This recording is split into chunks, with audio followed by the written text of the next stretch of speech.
When I'm working, I don't consider an audience member's views, because that's the death of art, if you ask me.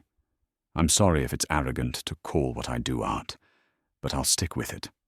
In the shadows of Pink Floyd's final decades lies a phantom record, a half-remembered dream stitched from leftover threads of the Division Bell sessions. It was called the Big Spliff. Some fans thought it a myth. Others heard whispers of its ambient tapes. Then, years later, part of it resurfaced, repurposed, reframed, turned into the endless river. There are ideas there that actually sort of almost can be seen in some of the really early albums. But what did the Big Spliff once promise? What glimmers of Floyd's spirit are still trapped in studio vaults, waiting to breathe again?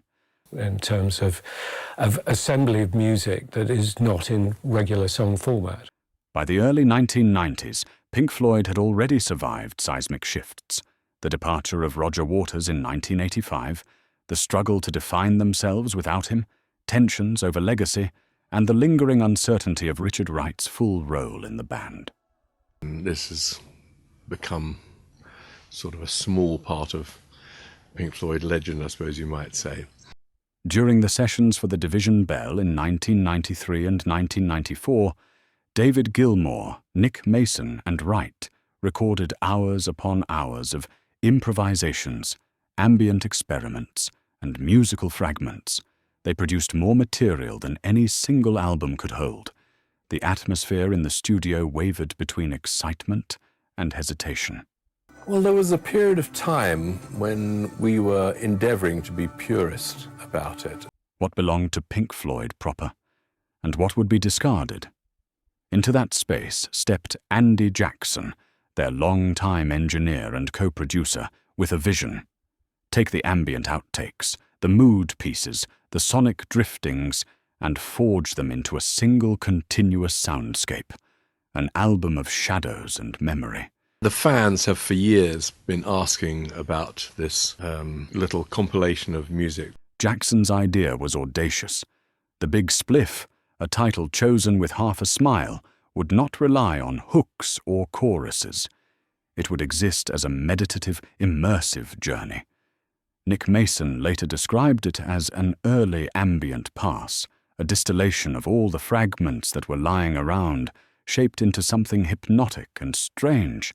Ambient album that would be really something completely different. So what would the Big Spliff have sounded like? While full tapes have never been released, hints and threads exist.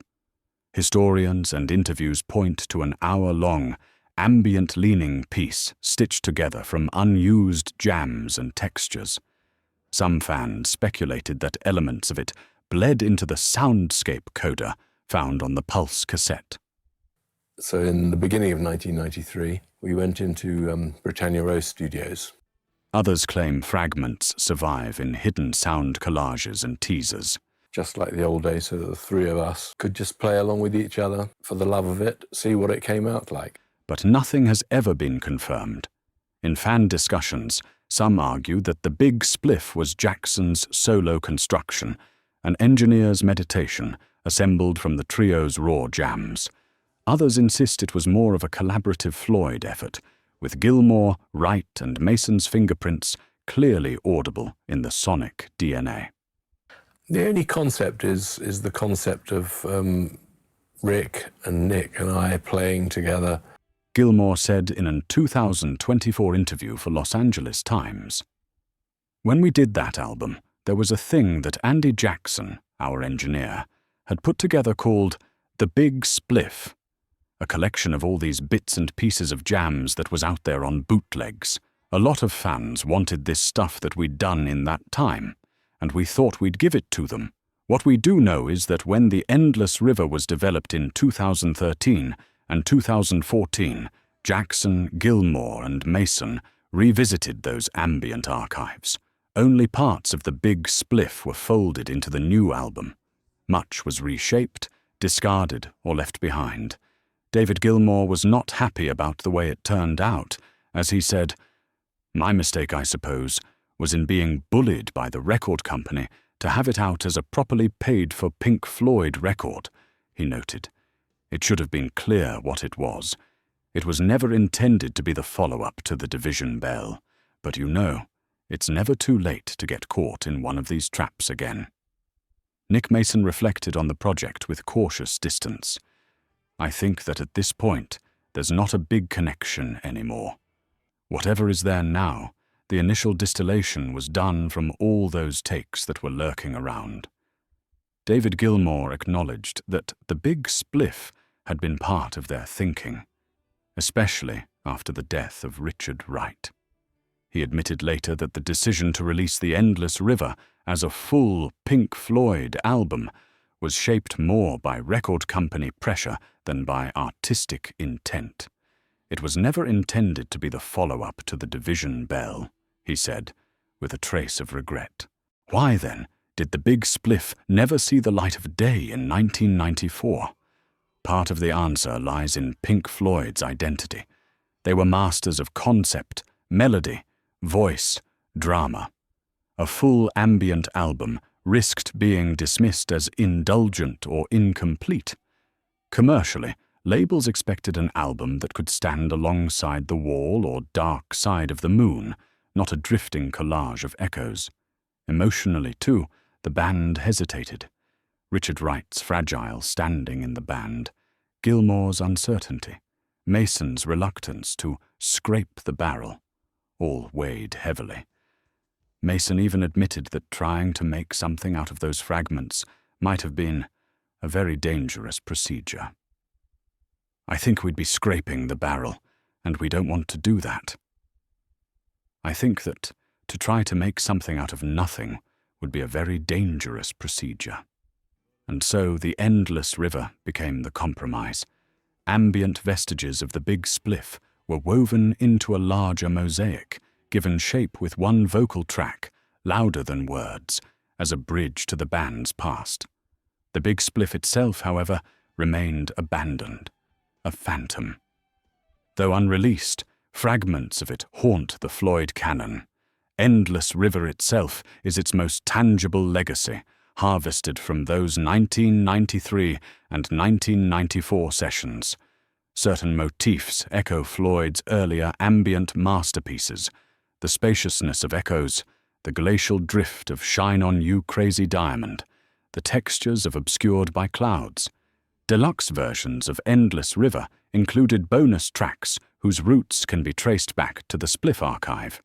In fan forums, whispers continue about whether sound collages hidden on the Pulse cassette were in fact stealth fragments of the lost album. Nothing has ever been officially confirmed, and that silence keeps the myth alive. The emotional weight of this story deepened after Richard Wright's death in 2008. Revisiting those tapes became not just a creative decision, but a memorial. Gilmour admitted that the idea only truly took shape after Wright was gone. The Endless River became less about finishing an abandoned project and more about honoring a lost friend. In this way, the Big Spliff is inseparable from grief, memory, and the passing of time. It's this that makes the legend powerful. The Big Spliff represents the idea that art is not always finished, that fragments and leftovers carry their own ghosts. It shows how a band as monumental as Pink Floyd still wrestled with the question of legacy. Do you release everything? Do you guard what remains? Or do you allow absence to speak louder than presence? So will the Big Spliff ever be released? Perhaps. The vaults surely hold more than we've heard, but the surviving members have long resisted the idea of scraping the barrel. They know the risks of putting out fragments without context, yet history also shows that the Floyd archive does trickle open. Vegetable Man and Scream, Thy Last Scream, were once bootleg myths and eventually surfaced officially. In the same way, it's not impossible that one day the Big Spliff, or a fuller version of it, could emerge in a deluxe set, an anniversary box, or a carefully framed archival release. For now, the Big Spliff remains what it always was. A whisper, a ghost in the vaults, an almost album that never had its chance. Its spirit lingers in the endless river, in soundscapes and fragments, in the gaps left behind. And perhaps that is fitting, because sometimes what remains unfinished, what drifts half-heard in the background, carries more power than anything complete. Pink Floyd's story is full of echoes. The Big Spliff may never arrive in full, but its ghost shapes the band's final chapter, and sometimes what is left behind whispers more than what was ever sung.